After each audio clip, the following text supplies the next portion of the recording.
Llegamos a vos como sea, pero llegamos.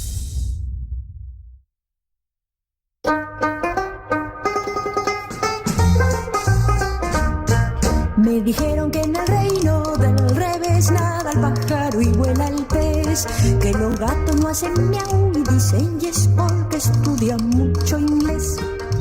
Vamos a ver cómo... Hola, ¿cómo están? Bueno, una nueva semana de Café con Luber, empezando con toda la energía, y esta semana conmemorando, celebrando los 15 años de matrimonio igualitario. Estuvimos en una mega fiesta donde hicieron un gran reconocimiento a quienes trabajamos en esa lucha, y debo agradecer muchísimo a la comunidad homosexual argentina, a la gente de 100% diversidad, al Frente de Orgullo y Lucha, porque nos han reconocido, y entre otras a mí. Así que muchísimas gracias. Y hoy hubo un libretazo en la puerta del Registro Civil para conmemorar estos 15 años y para decir que los derechos LGBT llegaron para quedarse y no van a retroceder ni un paso atrás. Así que bueno, en estos días seguiremos con los festejos de este mes del orgullo. Y hoy un programa, y iniciábamos con esa musiquita tan feliz de María Elena Walsh, porque queremos dedicar el programa a hablar de niños, niñas y adolescentes, y particularmente se abrió el concurso para la Defensoría de Niños, Niñas y Adolescentes. Es todo un proceso legislativo que se va a llevar a cabo. Nos hemos inscrito 225 postulantes. Eso es algo inédito porque la vez anterior eran menos las postulantes. Y bueno, para hablar de esto, de la situación de niños, niñas y adolescentes en Argentina, que es bastante difícil, dura, que nos golpea a todos, entre los colectivos más lastimados en este contexto, hemos invitado a María Elena Nadeo de la APDH, de la Asamblea Permanente por los Derechos Humanos, y a Marisa Graham, que fue la anterior, la primera y última responsable de la Defensoría de Niños, Niñas y Adolescentes a nivel nacional. Así que le doy la bienvenida a ambas, muchísimas gracias. Y bueno, la primera pregunta es un poco, ¿cuál es la situación hoy de los niños, niñas y adolescentes, ¿no? Veníamos ya desde años atrás de una situación bastante dura, pero esto creo que se ha agudizado en los últimos tiempos. María Elena, no sé si nos querés compartir o comentar. Hay un último informe de la UCA sobre que 1 de cada 3 niños tiene problemas de inseguridad alimentaria, pero me gustaría que nos amplíes un poco este diagnóstico de situación y cómo lo ven los distintos colectivos que desde la sociedad civil venimos trabajando en este tema. Bueno, encantada María José, gracias por la invitación, un gusto compartirla con Marisa Graham. Y la verdad que sí, es un diagnóstico muy preocupante porque la verdad es que todos conocemos que las cifras de pobreza e indigencia, que se ha infantilizado la pobreza a nivel nacional en un proceso que ha tenido algunos avances, pero que sigue una profundización. En realidad, más de la mitad de los niños, hablamos del 58% en la última medición del INDEC, 58% de niños, niñas y adolescentes se encuentran por debajo de la línea de pobreza e indigencia, pero además hay otras temáticas que han sido absolutamente ignoradas en estos años y que tienen que ver con el impacto de la violencia social, de la violencia política, el impacto de los medios de comunicación en la vida de los chicos y de nuevas formas de violencia, la violencia digital, que realmente está generando problemas muy graves. Ya teníamos el bullying, el acoso escolar, pero bueno, ahora se ha agudizado por otras formas de violencia que han tomado los medios digitales y las han profundizado. Frente a esto, lo que tenemos es un una carencia de respuestas oficiales y peor aún, de desmantelamiento de los programas.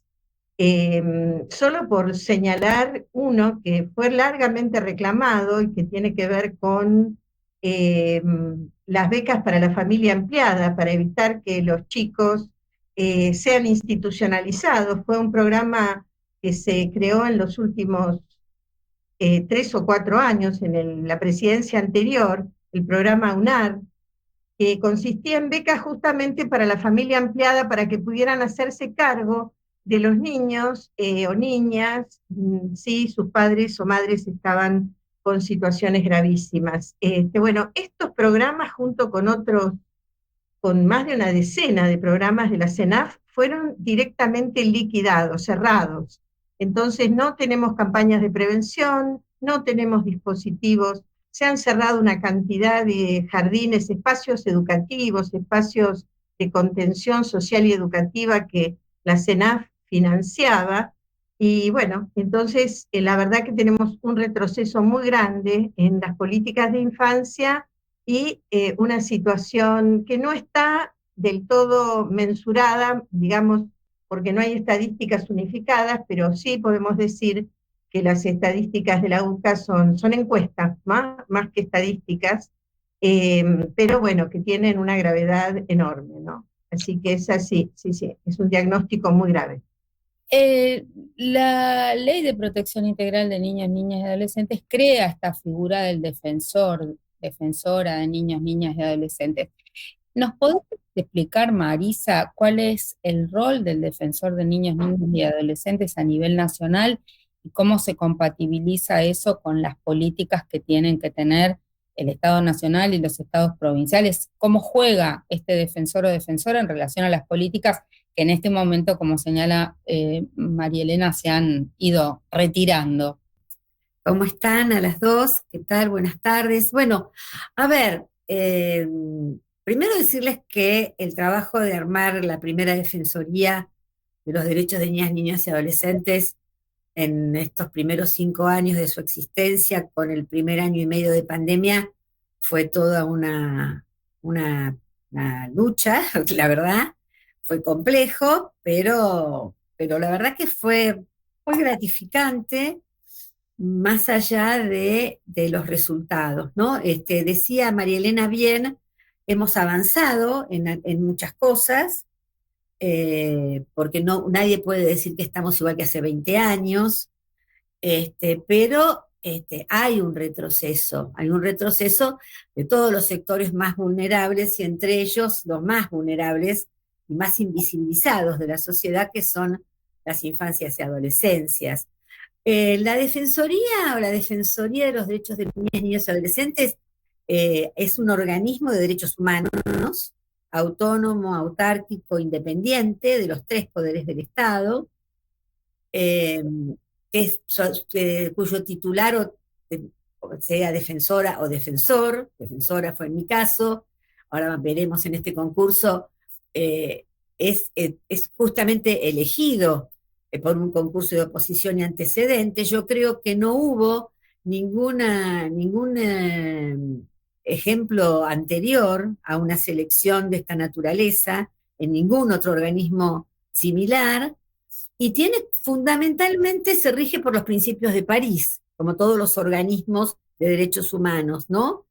Y esos principios son rápidamente los siguientes. Primero, una colaboración con los gobiernos, digo los gobiernos porque son los gobiernos nacional y provinciales.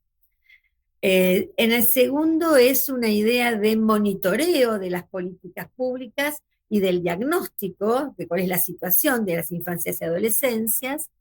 El tercero podríamos decir que es una tarea de control, y como buen organismo de control no son muy queridos y muy apreciados los organismos de control, porque a los gobiernos en general no les gusta mucho que los controlen.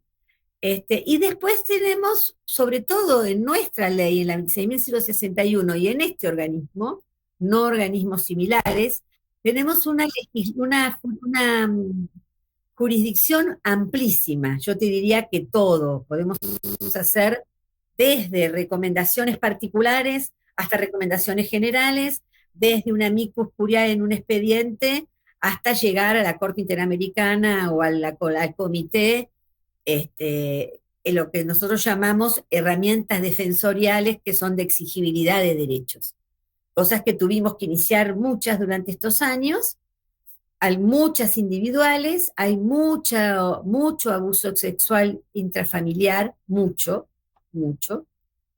Y después las cuestiones que tienen que ver con inseguridad alimentaria, sobre todo de los grupos más vulnerables, de la población más empobrecida en estas infancias y adolescencias, y ni hablar de la pobreza extrema, ¿no?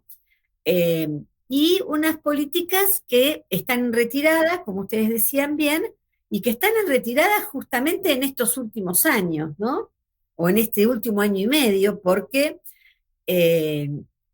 hay una política de ajuste, y esa política de ajuste y una transición de una política de una economía, de políticas, de una economía pública a una economía de mercado, que eso no lo digo yo, ni ninguna de ustedes, sino lo dice la observación general número 5 del comité, que a mí me parece siempre interesante traerlo a cuento en este momento, que es que dice dos frases muy interesantes para mí, esa observación general número 5, que recomiendo su lectura. La primera es que la política económica no es neutral en la vida de los niños, parece una perogrullada, pero el comité lo tuvo que decir en su observación general número 5, y después el comité manifiesta su preocupación cómo afecta las políticas de ajuste estructural en los derechos de niñas, niños y adolescentes y en la transición a una economía de mercado. Lo que yo dije recién, en otras palabras, lo dice claramente en su observación general número 5 el Comité de los Derechos del Niño. La observación general número 5 es del año 2003, ahora lo vuelve a repetir en la observación que nos hace a nosotros, la observación país, en el 2024, ¿no? Esta idea de que estamos nuevamente en una situación de, como yo suelo decir, de corsi e ricorsi en los derechos de los niños, ¿no? Avanzamos un poco y volvemos a retroceder, avanzamos y volvemos a retroceder, y todo el mundo sabe que es más fácil destruir que construir, y como bien contaba María Elena hace un ratito, no solo tenemos una docena, casi 11 programas menos, entre ellos el AUNAR, sino que además tampoco tenemos ENAF, no tenemos Secretaría de Niñez, o lo que era la Secretaría de Niñez. Lo que era la Secretaría de Niñez quedó reducido a una subsecretaría de Políticas Familiares, que habrá quedado, creo que con 2 programas relativamente fuertes, el Progresar, que se paga tarde y poco, y la Ley Brisa, que hay pocas altas o altas muy distanciadas. Pero más allá de 2 programas o los programas que podría tener la Secretaría de Niñez, una defensoría es transversal, tiene que controlar, vigilar y monitorear las políticas de todos los organismos, desde el presidente de la República o del gobernador o gobernadora hasta el servicio local de la última localidad, porque uno piensa que los derechos de los niños están concentrados en una secretaría o en un ministerio, y no es así. Está educación, está salud, está obra pública. Está el tema de obra pública, el tema vivienda, ¿no? La cantidad de gente, niños y familias enteras en situación de calle, la paralización de la construcción de los centros de desarrollo infantil, es decir, hay una cantidad de cosas que por eso una defensoría que, a mi entender, al menos como yo como con Facundo, nosotros, como Facundo Hernández, que fue mi defensor adjunto durante 5 años, nosotros la pensamos, es una defensoría que no solo tiene que monitorear lo que hace la secretaría pertinente, sino que tiene que monitorear transversalmente a todo el gobierno nacional y a los gobiernos provinciales, teniendo en cuenta que hay 7 provincias ya que tienen defensor provincial o defensora provincial. Y nosotros trabajamos en una red que se llamó Red de Defensoras y Defensores por los Derechos de los Niños, donde trabajamos cuando nos llegaba un caso a nosotros de Córdoba, por ejemplo, o de Misiones o de La Pampa, inmediatamente lo remitíamos a la defensora o defensor de esa provincia y trabajábamos. María Elena, me gustaría saber cuáles son las expectativas desde la sociedad civil en relación a la nueva elección de defensor, defensora de niños, niñas y adolescentes. Vos integrás el colectivo Infancia en Deuda, digamos, tu organización, y hay una serie de articulaciones también de otros movimientos sociales. Y bueno, ¿cuáles serían las expectativas de cara a esta nueva etapa? Bueno, en principio decir que lamentamos profundamente que Marisa no se vuelva a postular. La verdad que fue una gestión muy interesante, muy compleja, porque, como ella decía, organizar una institución en su digamos, en su inicio, en el arranque, es muy difícil. Y la verdad que el rol que jugó en estos 5 años se destacó por el compromiso, incluso los criterios de exigibilidad de derechos, en la temática de mortalidad infantil, en las comunidades de los pueblos originarios, en Salta, en el NEA, en el NOA. Yo lo dije en la reunión consultiva que se hizo hace pocos días en la Cámara de Diputados, en la bicameral en realidad, de la Nación. Así que por un lado eso, había un sabor amargo en el sentido de, había cierta amargura en las redes de infancia, pero al mismo tiempo, bueno, ahora se remonta porque la convocatoria al concurso fue rápida, fue muy acelerada y al mismo tiempo muy rigurosa en sus plazos. Así que hay expectativa. Nosotros, la PDH pertenece a la Mesa de Articulación de la Niñez, no a Infancia en Deuda. Somos, por supuesto, solidarios y amigos, amigues de las organizaciones, de todas, pero pertenecemos a la Mesa de Articulación de la Niñez y a PIABA, a la Asamblea por las Infancias y Adolescencias de la Ciudad de Buenos Aires. Y bueno, y la verdad que hay una expectativa importante en que el concurso sea transparente, hay un reclamo de transparencia muy fuerte, y de garantías profesionales, de trayectorias, de compromiso con los derechos. Y hay una preocupación muy fuerte por el avance de los sectores conservadores, el avance de los sectores que cuestionan la ley de educación sexual integral, que cuestionan el aborto legal, seguro y gratuito cuando corresponde de acuerdo a la edad, que cuestionan, en fin, que reclaman y que utilizan el falso síndrome de alienación parental para justificar los abusos sexuales y no investigar lo suficiente. En fin, hay preocupaciones serias, pero también hay y hay una cantidad importante de presentados, de postulantes, entre los cuales está María José, así que te deseamos lo mejor, porque la verdad que todo lo que vos has hecho y haces en derechos humanos tiene que ver con este paradigma, ¿no? El paradigma de los derechos humanos es un paradigma que abarca género, que abarca niñez, que abarca violencias en sus distintas modalidades. Así que, pero también hay una cantidad desconocida de postulantes que, bueno, esperemos que el concurso sea transparente, que el examen sea riguroso y que nuestras legisladoras y legisladores puedan llevarlo adelante de manera eficaz, ¿no? En el mejor sentido de la eficacia, que es elegir a personajes que no duden en luchar por los derechos de los chicos, como luchó Marisa, como luchan las madres, como luchan, como hemos luchado desde el movimiento de mujeres y de infancias por la aplicación de la Convención y por tantos otros derechos, ¿no? Así que bueno, ánimo, es una gran oportunidad. Escúchame, Marisa, me gustaría que me digas de manera sintética, si tuvieras en este resumen apretadísimo, igual charlaremos más in extenso, tus principales logros, lo que vos sentís que esto fue lo mejor que hice en esta gestión, y qué cosas te quedaron pendientes, y qué cosas quisieras que esta continuidad pudiera llevar adelante, que te quedaron ahí en la ganchera. Bueno, a ver, yo diría los principales logros. Primero agradecerte, María Elena, porque te escuché y te agradezco mucho el reconocimiento, el esfuerzo y el compromiso de muchos compañeros y compañeras. Lo primero que creo que lo mejor creo para mí, el orgullo que yo siento, por lo menos, es primero haber armado los cimientos para que el que venga o el que venga ya tenga toda la parte administrativa, financiera, legal y técnica, que no es menor en una institución pública, que ya está armada. Es muy costoso de empezar de -10, y eso para el que venga, eso ya lo tiene facilitado.